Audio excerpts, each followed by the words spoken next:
पीठ में दर्द है तो डॉक्टर, बाबा जी इसको क्या करे? ये बाबा जी क्या करे? जैसे किसी को रोग है, किसी को दर्द है, तो डॉक्टर के पास जाए। आशीर्वाद से नहीं ठीक होता। देखो, बस वही समझ में नहीं आता, इसी भटकाओं में सब भटक रहे हो। कोई जंतुर बांध देगा, कोई आशीष, इसीलिए तुम सब अच्छे कर्म करो। पूर्व के पूर्व कर्मों के पाप से हमें दंड मिलता है। अच्छे कर्म करो, नाम जप करो, माता पिता की सेवा करो, सद्भाव से चलो।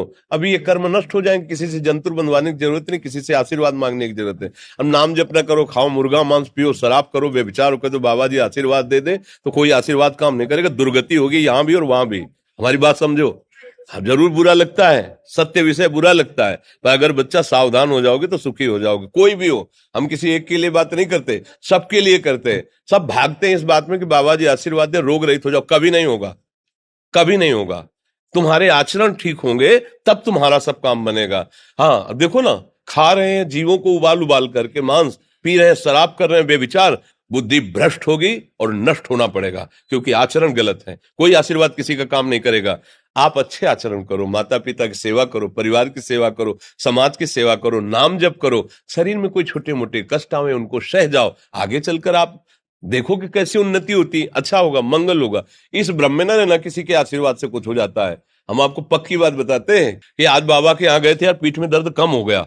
ये तुम्हारा पुण्य लग गया, पुण्य बन गया, तुम्हारा कर्म। तुम आए ना यहाँ, तो जो जो पाग आगे धरे कोटिन यज्ञ समान, साधु दर्शन के लिए भाव से आए तो तुम्हारा वो रोग नष्ट होगा, तुम्हारे कर्म से नष्ट हुआ। तुम सत्कर्म किए ना, उससे कर नष्ट हुआ। बात समझो बच्चा, आप हमारे घर के हो सब।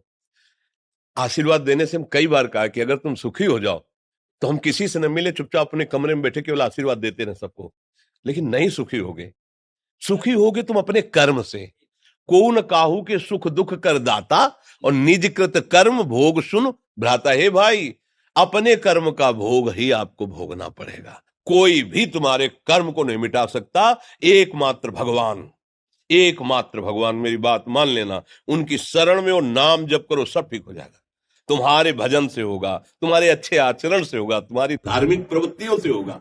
अब ये बात ना समझो तो फिर हम क्या कह सकते हैं? नहीं, हाँ, यही तुम्हारा जन्मदिन की सफलता है कि हमारी बात मान लो, राधा राधा रटो, कोई नशा मत करना, अपने माता पिता की सेवा करो, समाज की सेवा करो जितना। और जो कष्ट है वो स्थायी नहीं है।